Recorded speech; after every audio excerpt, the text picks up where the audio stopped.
In my opinion, India has some of the finest heritage property hotels in the whole world. And over the next couple of days, I'm going to be staying at one of these, which is the BELGADIA Palace in the East Indian state of Odisha.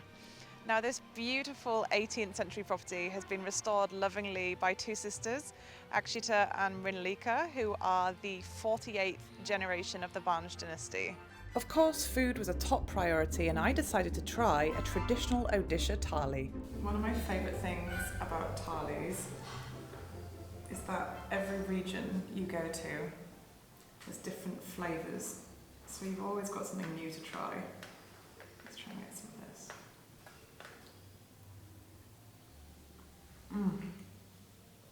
Delicious. So they were just explaining that everything here is local, or as local as it can be. So they have an organic vegetable garden outside, so all of the vegetables come from here, and then all the other ingredients they try and get from the local villages, which of course means that the food is fresher and sustainably sourced. So normally how you eat mutton here, like you mix together. This is puffed rice.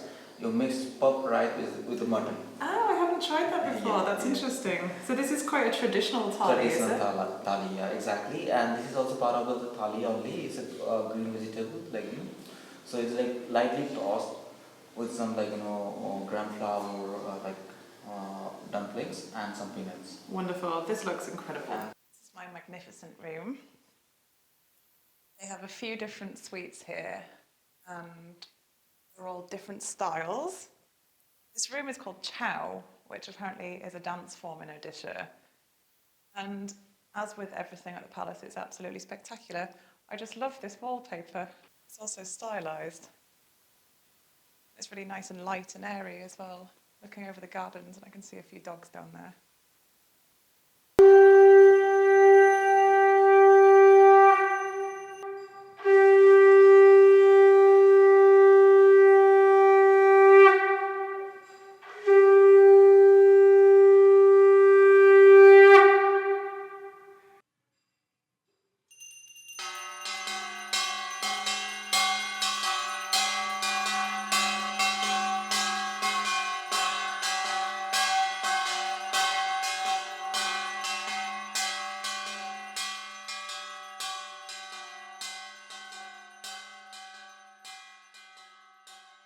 So BELGADIA Palace really tries to support the local community in as many ways as they can, especially within the arts.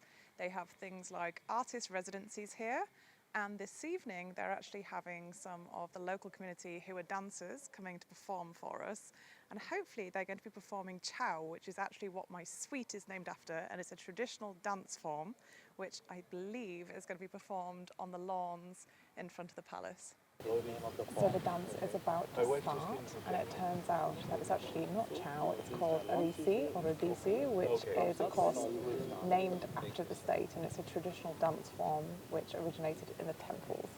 Good evening everyone, my name is Divyankshi Kashyap and I read in class 8. My Odissi dance teacher name is Miss Anubala Mahanti. I am going to perform a Odissi dance, Mangala Charan.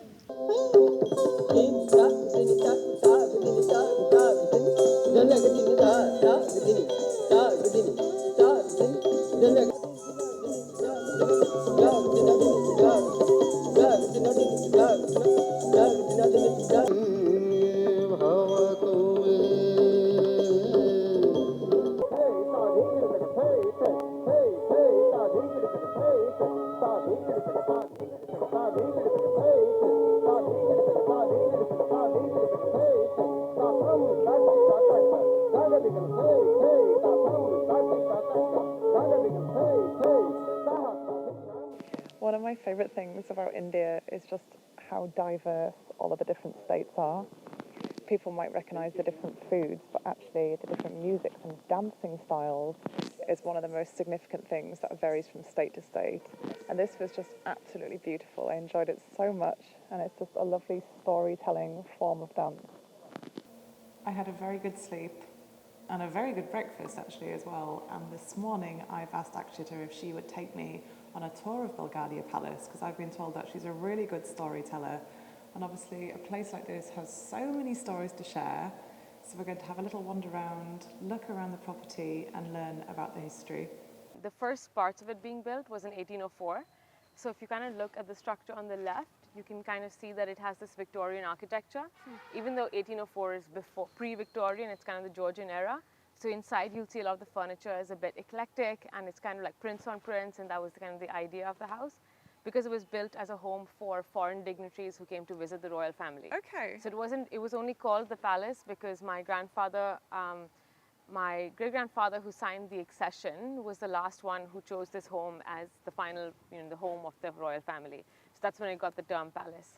So over here you'll see like the passageways in the house were always really wide, and that's because these were where elephants would have passed by at some point. Oh, wow. So this paving is very, very recent, like till a few years ago. We'd have red laterite soil from the gate all the way here because it's like easier for animals to pass on.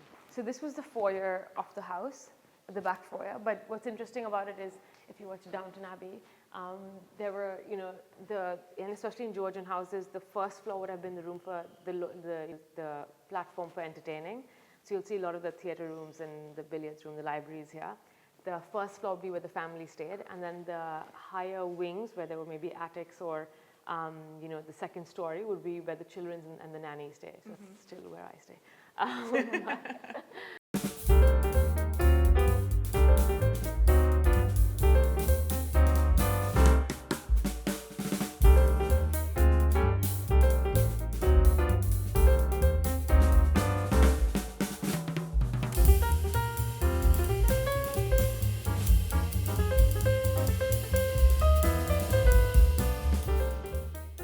Books of the family were given away to the public library. So the best collections were given to the public library, which are not in the best state, but I always say that because I think they had the foresight that whatever was the family's, including the, some the artifacts in the museum, should go back to the public.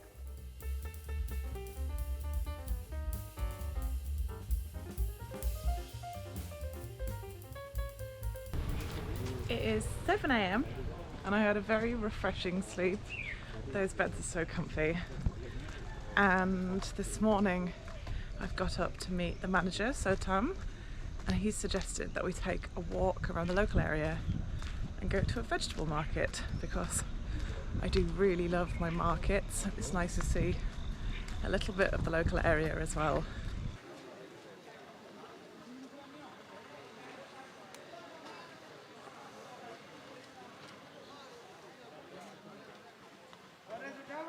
I've been told if you come at this time, it's pretty much a wholesale market. So the people here are buying for their businesses and their restaurants. And then if you come a little bit later on, it tends to be more of a local vegetable market.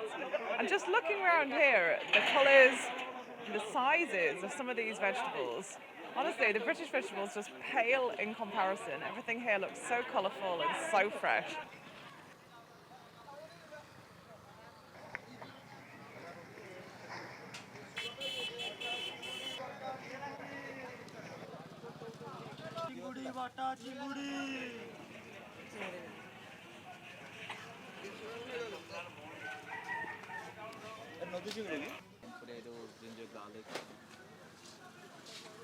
So it's just about time for me to say goodbye to BELGADIA Palace, and I should have stayed here longer. It's a shame I only came for a couple of nights because it's such a gorgeous place. It's been so beautifully restored, and all the staff here have been incredibly kind and friendly. And I just love staying somewhere where there's so much history as well. And clearly Akshita and Mrinalika, they care very deeply about the community and protecting the heritage here as well, which comes across in everything that they do here. So I'm hoping that it's not going to be my final visit to Odisha. I'll have to come back again and explore a little bit more.